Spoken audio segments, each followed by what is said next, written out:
Hi everybody, my name is Dan Garcia. I'm a teaching professor at UC Berkeley.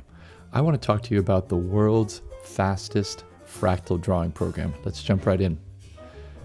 So normally with fractals, it takes exponential time at every fractal level. And that's partly because you're usually doubling or even more the number of lines drawn. So let's jump in, for example, fractal. Here's the dragon curve, also known as the dragon fractal. We start with a straight line. And then at every recursive next step, you're kind of taking the line and bending it out. And so we bend it out here. But then each one of those, to make this copy go to this guy, well, this U shape, this L shape goes here, and this L shape gets reversed and goes there. So it kind of bends out here and then bends in here. And if you think about each of these straight lines bend at a different way. So this is bending out and then bending in, and then this is bending out here and then bending out there. So let's see what it looks like to try to render this. This is a URL, tiny URL, snap standard dragon fractal. So let's jump right in and see what that looks like. And what you're seeing here is it's trying to keep up at the same animation speed. As I go from n equals 1 up to n equals 10. You see how slow it crawls when you get to n equals 10. It's just really, really painful. And that's partly because you're doubling every line every time. So it's having trouble keeping up with the animation speed. So that's a challenge. So let's take a look at the big idea here. So the big idea we want to share is the traditional way we're drawing fractals. And the way I just drew that fractal was, here, to draw the fractal of level n, you first turn left and draw the fractal of n minus 1.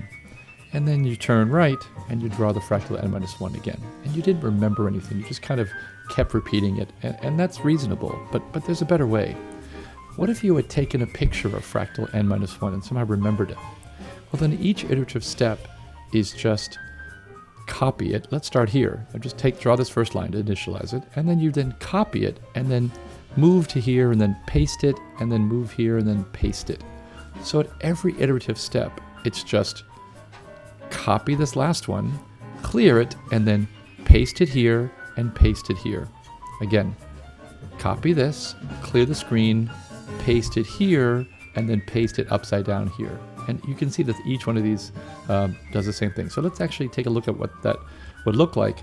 This is called the world's fastest fractal, I claim. This is not really the world's fastest fractal. Let's see how fast it is. Now, do note there's a couple of variants I'm going to show you here very briefly. When I copy this, is this line going this way or is it going this way? And so there are actually 4 different patterns of these. So I'm going to show you all 4 of them. And let's actually look to see what it looks like. So here we go, jumping in.